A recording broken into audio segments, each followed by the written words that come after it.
దేవరాగం జ్ఞానయోగం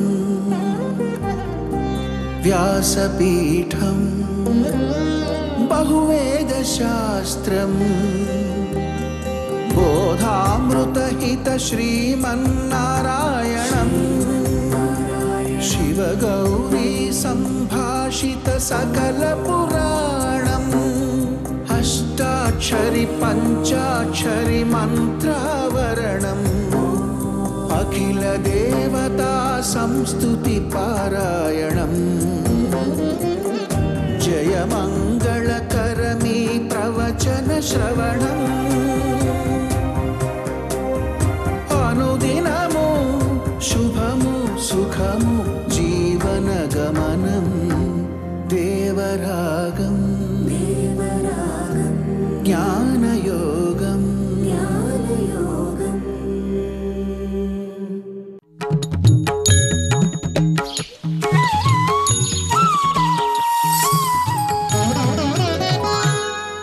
ఆపదామపహర్తారం దాతారం సర్వసంపదాం లోకాభిరామం శ్రీరామం భూయో భూయో నమామ్యహం.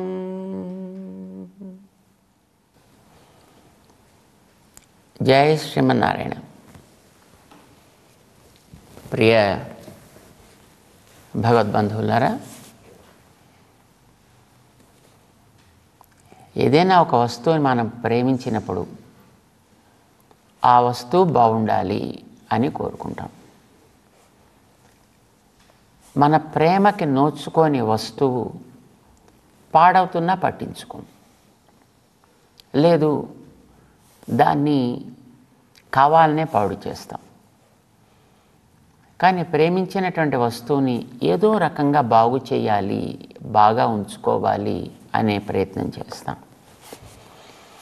అయితే ప్రేమించదగిన వస్తువులు మన చుట్టూ ఉండే ఈ ప్రపంచంలో ఎన్నెన్నో ఉన్నాయి. అన్నింటికంటే ఎక్కువ ప్రేమ మనకి దేని మీద ఉంటుంది? మన మీదే ఉంటుంది. మన మీదంటే మన శరీరం మీద ఉంటుంది. నిజానికి శరీరంలో ఎక్కడైనా కాస్త రోగం వస్తే, ఒక చిన్న ఇబ్బంది ఏర్పడితే ఎంతో బాధపడిపోతాం మనం. దాన్ని మళ్ళీ రెక్టిఫై చేసుకుని అది బాగుపడేంత వరకు దానికోసం ఎన్నో ప్రయత్నాలు చేస్తాం. శరీరంలో ఆరోగ్యం బాగుంటే ఆనందంగా ఉంటాం. ఎక్కడైనా రోగం వస్తే ఆ రోగం తగ్గేంత వరకు ఎంతైనా ఖర్చు చేయడానికి మనం వెనుకాడం. అంతకుముందు మనకి ఇష్టం అని సంపాదించుకున్నవి ఎన్నైనా మన శరీరానికి వచ్చినటువంటి ఆ కష్టం తొలగడానికి ఖర్చు పెట్టడానికి వెనుకాడము. ఇది లోకంలో మామూలుగా మనం చూస్తుండేటటువంటి పని. కానీ ఆ శరీరమే మనం కోరుకున్నట్టుగా ఎప్పుడూ ఉండదు. ఒకనాడు శరీరం అని చెప్పినట్టు వింటుంది, మనకు కావలసినట్టు ఉంటుంది. కానీ కొంతకాలం మారుతున్న కొద్దీ దాంట్లో కూడా రకరకాల మార్పులు వస్తాయి. ఆ మార్పులు మనకి ఇష్టమైనవి కాకపోవచ్చు, కానీ మార్పులు సహజంగా వస్తూ ఉంటాయి. వాటిని మనం అంగీకరించాల్సి వస్తుంది. చివరికి ఒకనాడు ఆ శరీరం పనికిరానిదైపోయి, లేవడానికి పనికిరాదు, కూర్చోవడానికి పనికిరాదు, నించోవడానికి పనికిరాదు, తిరగడానికి పనికిరాదు, తినడానికి పనికిరాదు, ఉండటానికి పనికిరాని దశకి చేరితే అప్పటికి కూడా దాన్ని వదలాలి అని అనిపించదు. కానీ దానివల్ల దాంట్లో కొన్ని ఇబ్బందులు కూడా ఎదురైతే, రోగాలు రోస్ట్లో కూడా ఎదురైతే, అబ్బా ఎప్పుడు దీంట్లోంచి విముక్తి, ఎప్పుడు దీంట్లోంచి విముక్తి. అసలు అలాంటి దశ వచ్చినా కొంతమందికి నేను ఇంతకాలం ఉంటే బాగుండు, ఇంత పనులు చేస్తే బాగుండు, ఇలా ఉంటే బాగుండు, కనీసం ఇన్నేళ్ళనే గడిపిస్తే బాగుండును అని అనుకునే వాళ్ళు కూడా కొందరు మనకి లోకంలో తారసపడుతూ ఉండడం చూస్తుంటాం మనం. సామాన్యమైనటువంటి కాస్త బుద్ధిమంతుడైతే శరీరానికి ఇబ్బందులు, రోగాలు, రొస్టులు వస్తే ఇది పోతే బాగుండు, ఇలాంటి శరీరంలోంచి విముక్తి వస్తే బాగుండును, ఇంకా దేనికి అది పనికి రాదనుకోండి, ఇందులోంచి నేను బయటికి వెళ్ళిపోతే బాగుండును అనైతే అనిపిస్తూ ఉంటుంది. అయితే అది అంత పనికిరాని దశ వచ్చేదాకా కాకుండా కొంచెం ముందరే రాగలిగింది అనుకోండి ఆలోచన, నిజానికి ఎంతో అద్భుతమైనటువంటి లాభాన్ని ఈ శరీరంతో మనం పొందొచ్చు. ఏం లాభాన్ని పొందొచ్చు అంటే, శరీరాన్ని చూసి నేను అని అనుకొని దాన్ని జాగ్రత్తగా ఉంచుకోవడానికి ప్రయత్నం చేస్తున్నామే, దాంట్లోంచి ఒక్క అడుగు కాస్త ముందుకు వేసి శరీరం లోపల ఉన్న నేను అనేవాడిని ఒకడిని కనుక నన్ను నేను పొందగలిగే స్థితిలోకి వెడితే, లేదు ఇంకొంచెం బుద్ధిమంతుడైతే నన్ను కూడా నడిపించేటటువంటి ఒక జగదాత్మకుడు ఒకడున్నాడు, వాణ్ణి నేను పొందగలిగితే అనే ఆలోచనల దాకా వెళ్ళగలిగామనుకోండి, అలాంటి వాడు నిజంగా అదృష్టవంతుడు. వాడు ఏ ధ్రువుడు ఏ ప్రహ్లాదుడు అయి ఉంటాడనమాట వాడు. సరే, అక్కడ దాకా వెళ్ళకపోయినా భగవంతుణ్ణి మనం గుర్తించినా గుర్తించకపోయినా మారే శరీరంలో మారని నేను ఒకడిని ఉన్నా అనే ఆలోచన కలిగినప్పుడు పోనీ నన్ను నేను పొందే ప్రయత్నం చేయాలి, ఈ శరీరం కంటే అతీతంగా ఉండే నన్ను నేను గుర్తించగలిగే ప్రయత్నం చేయాలి. దీనికే పేరు పెట్టారు ఆత్మావలోకనం, ఆత్మసాక్షాత్కారం అని పేరు పెట్టారు. కృష్ణుడు దాన్ని భగవద్గీత మొదటి షట్టంలో అంటే 2వ అధ్యాయం దగ్గర నుంచి ప్రారంభించి 2, 3, 4, 5, 6 5 అధ్యాయాల్లో దీని గురించినటువంటి ఒక కూలంకషమైన చర్చ ఆయన చేశాడు. దాంట్లో దీనికి యోగము అని పేరు పెట్టాడు. యోగం అంటే పొందుట. ఏం పొందుట? ఏది మారకుండా ఉండేదో దాన్ని పొందుట. మారకుండా ఉంటుందా ఆ లోపలదేదో, ఈ శరీరం కంటే విలక్షణమైందేదో అంటే ఉంటుంది అని మారే దీన్ని దృష్టాంతంగా పెట్టి మారని దాన్ని వ్యతిరేక దృష్టాంతంగా చూపించడానికి 2వ అధ్యాయంలోనే ప్రయత్నం చేశాడు ఆయన. దీనికి దానికి ఉండేటటువంటి తేడాలు చూపించాడని. ఇది కొన్నిటి కలయిక, అది కాదు. ఇది మార్పు చెందేది, అది మార్పు చెందదు. ఇది స్థూలము, అది సూక్ష్మము. ఇది ఒకనాడు పుట్టేది పోయేది, అది పుట్టనిది పోనిది. ఇది మార్పు చెందేది, అది మార్పు చెందనిది. ఇలాగా సుమారు 13 రకాలైనటువంటి దృష్టాంతాలని ఇచ్చి శరీరం వేరు ఆత్మ వేరు అనేదాన్ని అక్కడ మనకి చూపించాడు. కనుక అందులో నువ్వు పొందాల్సింది ఆత్మని అని గుర్తించినప్పుడు దానికి యోగము, ఆత్మ సాక్షాత్కారము. ఎవడైతే అలాగో గుర్తించి ఉంటాడో వాడు యుక్తుడు. అంటే పొందవలసింది ఈ జీవుణ్ణి, తెలుసుకోవలసింది జీవుడు గురించి.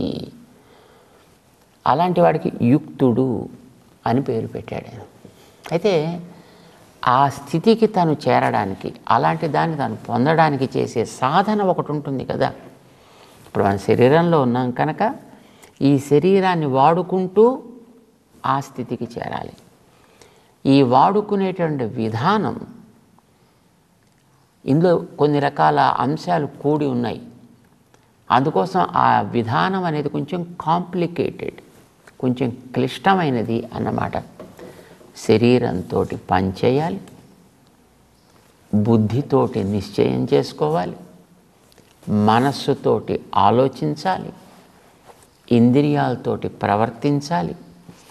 వీటన్నిటినీ ప్రవర్తిస్తూ తను ఆ లోపల చేరాల్సినటువంటి లక్ష్యాన్ని చెదరచకుండా ఉంచుకోవాలి. ఇది కొంచెం కాంప్లికేటెడ్ అని, కొంచెం బోల్డంత కాంప్లికేటెడ్ అనమాట. ఇది ఎలా చేయాలి ఈ పని అనేది చెప్పడం కోసమనే గత అధ్యాయాల్లో, అంటే 6వ అధ్యాయానికి పూర్వం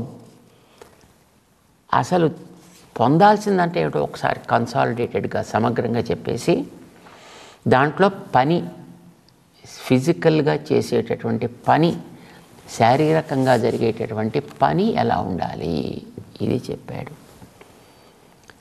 బుద్ధితోటి ఉండాల్సిన నిశ్చయం ఎట్లా ఉండాలి అది చెప్పాడు.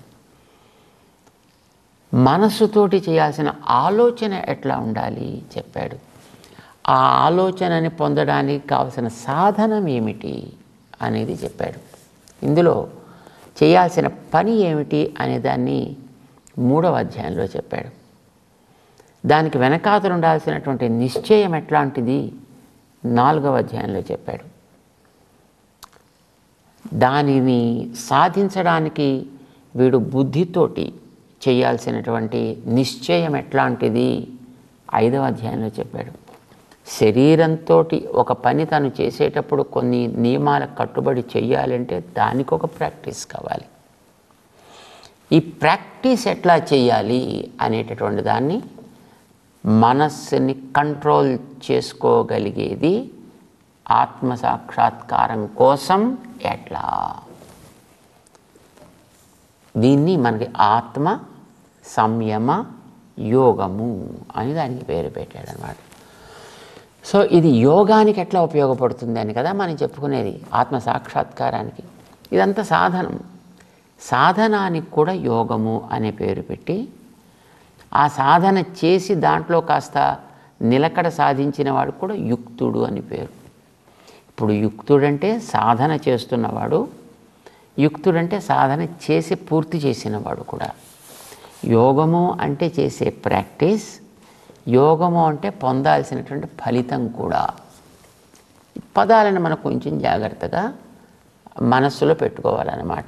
ఎక్కడెక్కడ ఎప్పుడెప్పుడు కృష్ణుడు ఈ భగవద్గీత శాస్త్రంలో ఎలా వాడుతున్నాడు అనేది మనం దృష్టి పెట్టి పెద్దల మార్గదర్శనంలో పెడితే సక్రమంగా మనకు అవగాహన అవుతుంది. లేకపోతే అంతా కొంచెం కన్ఫ్యూజన్గా ఉంటుందన్నమాట. భగవద్ రామానుజాచార్య స్వామి ఈ విషయంలో చాలా స్పష్టమైనటువంటి అవగాహన కలగడానికి మనకి మార్గాన్ని చూపించారు. దాంట్లో మనం చెప్పుకుంటున్నాం, మనకు కావలసింది ప్రధానమైనటువంటిది, మెయిన్ పరికరమైనది మనస్సు. ఏమంటే మనసు కుదురుగా లేదండి అంటాము, ఏమిటో మనస్సు అంతా చికాకుగా ఉంది అంటాం, మనస్సు ప్రశాంతంగా ఉంది అని అంటాం. మాటలు బాగున్నాయి, కానీ నిజానికి మనస్సుకంటూ సహజంగా ఏదీ లేదు. మనస్సు ఒక అచేతన పదార్థం. మన శరీరం కూడా అచేతన పదార్థమే, ఇంద్రియాలు అచేతన పదార్థాలే, మనస్సు అచేతనమైనటువంటి పదార్థమే. ఇవి పని చెయ్యాలి అని అంటే వెనకాతల మనమే దానికి కావాల్సినటువంటి కరెంటు సప్లై చేయాలి. దానికి మనం కరెంటు సప్లై చేస్తే అవి ఏమైనా ఆడతాయి, మనం సప్లై చేయకపోతే పడుకుని ఉంటాయి.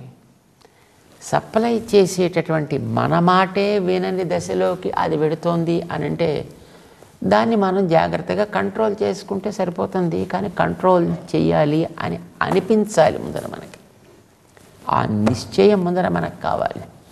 నిశ్చయం కావాలంటే మనకు పొందాల్సింది ఏమిటో మొట్టమొదట ఒక స్పష్టత ఏర్పడాలి.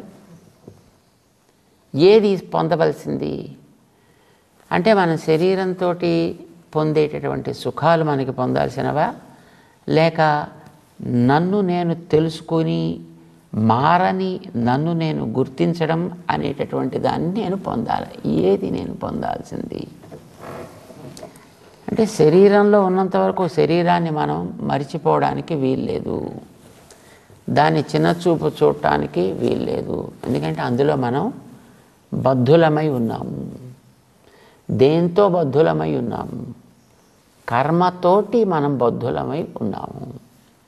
కర్మ మనందరినీ ఇక్కడ బంధించి పెట్టింది. ఇది తొలగాలి. ఇది తొలగాలి అంటే గిన్నెకి పట్టిన మసి తొలగాలి అంటే పోదు కదా, దాన్ని తోమాలి. అంటే దాంట్లో కొంత పని కావాలి అక్కడ. ఆ తోమడం అనేది జరిగితేనే అది ఈవేళకో రేపటికో మరో నాటికో ఆ మసి తొలగి సహజంగా ఉండేదాని కాంతితోటి అది ప్రకాశించడం జరుగుతుంది. ఈ తోమడం అనేది ఒక క్రియ, ఒక ప్రక్రియ. అది శరీరంతో జరగాల్సింది. మనకి లోపల ఇంద్రియాలకి మసిపట్టు ఉంది, మనస్సుకి మసిపట్టు ఉంది. దీన్ని మనం తోమాల్సి ఉంటుంది, దాన్ని తోమాల్సి ఉంటుంది. అది తోమితే తప్ప కర్మబంధము తొలగుట అనేది జరగదు. ఇది తొలగాలంటే ముందర మనకి నిశ్చయం ఉంటేనే దీన్ని తొలగించే ప్రయత్నం చేస్తాం. లేకపోతే కొంచెం తోమడం ప్రారంభించామనుకోండి, ఇప్పుడు గిన్నెనంటే మన ఇష్టం వచ్చినట్టు తోముతాం, పర్వాలేదు. దానికంటూ తెలుసుకునేటటువంటి జ్ఞానం లేదు కనుక మనం ఇసుక పెట్టి తోమినా, పీచు పెట్టి తోమినా, రాయి పెట్టి తోమినా, ఇంత యాసిడ్ పోసి దాన్ని తోమినా అది ఏమీ కిక్కురు మందు అలా పడి ఉంటుంది. కనుక మనం దాని మీద ఎలాంటి ప్రయోగాలు చేసినా పర్లేదు. కానీ శరీరం మీద మనం ప్రయోగాలు చేయాలి అనేటప్పటికీ ఇందులో ప్రతి చోట ఇది రకరకాలైనటువంటి ఇబ్బందులను మనకి పెడుతూ ఉంటుంది. దీనికి ఏదైనా ఒక పని చేయాలంటే దీనికి కలిగినటువంటి ఆ స్పందనని మళ్ళీ ఇది మనకే తెలియజేస్తూ ఉంటుంది. చిన్నపిల్లల్ని బాగు చేయాలి అని కూర్చోబెట్టి రాస్తుంటే వాడు క్యార్ క్యార్ క్యార్ అని ఏడడం ప్రారంభించాడు అనుకోండి, సరే ఆ పలక బల్పం పక్కన పెట్టి సరే తర్వాత చూద్దాంలే, తర్వాత రాయిద్దాంలే, కాసేపు వీడిని ఏదో ఆడుకొని ముందర ఏడుపు అయితే ముందర తగ్గని కలిసిన తర్వాత తగ్గది ఆలోచిద్దాం అని మనం వదిలిపెట్టేస్తుంటాం. బలవంతంగా చిన్నపిల్లల్ని మనం దండించి చేయలేం కదా. అందులో ఇప్పుడు ఈ రోజుల్లో అయితే అసలు కుదరదు అలాంటి పని చేయడానికి. ఎందుకంటే వాడిని ఏడిపిస్తే మళ్ళీ ఎవడొచ్చి మళ్ళీ మనం తిడతాడో తెలియదు మనకి. మన పిల్లలైనా వాళ్ళని మనం ఏమైనా చేయడానికి మన మీద మనకే హక్కు లేనటువంటి రోజులు ఇవి. రైట్? రకరకాల సంఘాలు లేకపోతే ఆర్గనైజేషన్స్ ఏవో వచ్చి మన మీద ఎన్నో రకాలైనటువంటి నిర్బంధాలని ఇంపోజ్ చేస్తాయి. బయట మనం చూస్తున్నాం, అది మన లోపల కూడా అంతే. మనమై పంపిస్తున్న జ్ఞానాన్ని బుద్ధి, మనస్సుకి, ఇంద్రియాలకి, శరీరానికి పంపిస్తున్నాం. దీన్ని మన మాట వినేట్టు చేసుకోవడానికైనా కొంచెం నిర్బంధం పెట్టామంటే అది అక్కడి నుంచి ఏడుస్తూ మెల్లిగా మన దగ్గరికే సమాచారం ఇచ్చేస్తే, అయ్యో పోన్లే దాన్ని ఎందుకు అంత ఇబ్బంది పెట్టేందుకు, పోనీ కాస్త ఆపుదాని లేదు ఇవాళకి, వదిలేద్దాని లేదు ఇవాళకి అని మనకే అనిపిస్తూ ఉంటుంది. సో ఇలాంటి సన్నివేశాలు మన చుట్టూ ఉండేటప్పుడు వీటిని ఇబ్బంది పెట్టకుండా మనకి స్వాధీనం అయ్యేట్టుగా, మన మాట వినగలిగేటట్లుగా ఎట్లా చేసుకోవాలి? దీనికోసం కృష్ణుడు 3, 4, 5 అధ్యాయాల్లో ఎన్నో రకాలైనటువంటి విషయాలని చెప్పి 6వ అధ్యాయంలో దానికోసం చేసే సాధనని కూడా ఒక క్రమ పద్ధతిలో శుచోదేశే ప్రతిష్టాప్య స్థిరమాసనం ఆత్మన నా అతి ఉచ్ఛ్రితం నా అతి నీచం, మరి ఎత్తొద్దు మరి పల్లంగా వద్దు, గుచ్చుకునేట్టుగా ఉండొద్దు, సుఖంగా ఉండాలి, జాగ్రత్తగా ఉండాలి, మరీ స్ట్రైట్గా కూర్చోకు, కొద్దిగా వాలి కూర్చో, ఇలాంటివన్నీ కూడా మనకి చెప్పడం జరిగింది గతంలో. సో ఒక పద్ధతిలో అభ్యాసాన్ని ఆరంభం చేసి క్రమక్రమంగా మన మాట వినేటట్టుగా చేసుకుని మనస్సులో నేనే నన్ను పొందాలి అంటే ఈ ఆత్మ గురించినటువంటి విషయాన్ని నేను పూర్తిగా సాధించాలి అని ఆత్మ మీద ప్రేమ కలిగించాలి. అంటే మన మీద మనకి ప్రేమ కలగాలండి. వచ్చిన ప్రాబ్లం అంటే మన మీద మనకే ప్రేమ లేదు. కానీ మనకి శరీరానికి సంబంధించిన వాటన్నిటి మీద ప్రేమలు మనకి కావలసినంత ఉన్నాయి. వాటి మీద ప్రేమను మనం పెంచుకున్నాం, మన మీద పెంచుకోవడం మానేశాం. ఈ ప్రేమకి జిడ్డు అని పేరండి. సంస్కృతంలో ప్రేమని స్నేహము అని అంటారు. ఈ స్నేహం కావాలి. ఆత్మయందు తనయందు స్నేహం కలగాలి. ఈ తనయందు స్నేహం అనేది మనస్సు అనే గిన్నెలో పూర్తిగా నింపాలి. మనస్సు అనే కంటైనర్ పూర్తిగా ఆ స్నేహంతో నిండాలి. అయితే ఇది నిలకడలేనిది, మనస్సు బేస్లెస్ వెసల్ లాంటిది. ఇది మామూలుగా ఎక్కడైనా దానికి స్థిరంగా ఉంటే ఇలా నేల మీద కూర్చుంటుంది. అది లేని గిన్నె అయితే ఇలా ఇలా ఇలా ఊగుతూ ఉంటుంది కదా. ఈ మనస్సు అట్లాగా ఊగేది కావడం చేత దీన్ని మనం జాగ్రత్తగా హ్యాండిల్ చేయాల్సి ఉంటుంది. ఇది ఇందులో ఏ కాస్త ఇటు అటు జరిగినా అది ఊగడం ప్రారంభిస్తుంది. అందులో ఉండేటటువంటి ఆ జిడ్డుని, జిడ్డు అంటే నూనె లాంటిది అనుకోండి, నూనె నెయ్యో కరిగింది ఏదైతే అది ఒక జిడ్డు కలిగిన పదార్థం, దాన్ని ఇటు అటు ఒలకపోసేస్తూ ఉంటుంది. అది కొంచెం ఎక్కువ ఊగితే ఆ గిన్నె కాస్త శుభ్రంగా బోర్లు పడుతుంది, దాంట్లో అంత మొత్తం ఖాళీ అయిపోతుంది. ఊగడానికి ప్రయత్నం చేసే మనస్సు ఊగడాన్ని ఆపడానికి ప్రయత్నం చేసేటటువంటి మనస్సు. కదిలే గిన్నె, కదలని గిన్నె, రెండు గిన్నెలు. ఈ రెంటికి దృష్టాంతం చూపించారండి మనకి. కదిలే గిన్నెకి, ఒలకడానికి సిద్ధంగా ఉండే గిన్నెకి ధృతరాష్ట్రుని ఉదాహరణగా చూపించారు. ధృతరాష్ట్రుడు వాళ్ళ అబ్బాయి దుర్యోధనుడు, ఆయన దృష్టాంతంగా పెట్టుకున్నారు. కదలకుండా ఉంచాలని సాగించే ప్రయత్నానికి అర్జునుడిని దృష్టాంతంగా పెట్టుకున్నారు. మనస్సు రెండు రకాలు, దుర్యోధనుడి మనస్సా, ధృతరాష్ట్రుడి మనస్సా, ఇది మనం చూసుకోవాలి మొట్టమొదట. ఈ రెంటిని కలిగిన వాడు ధృతరాష్ట్రుడు ఆత్మగారు. ఇప్పుడు ఈ ఆత్మగారికి దేని యందు దృష్టి ఉంటుంది? ధృతరాష్ట్రుడి మీద దృష్టి ఉంటుందా, అర్జునుడి మీద దృష్టి ఉంటుందా? మనం విన్నాం భగవద్గీత ఆరంభంలోనే, మామకాహ అన్నాడు ధృతరాష్ట్రుడిని వాటేసుకున్నాడు, పాండవాహ అంటూ అర్జునుడిని దూరంగా పెట్టాడు.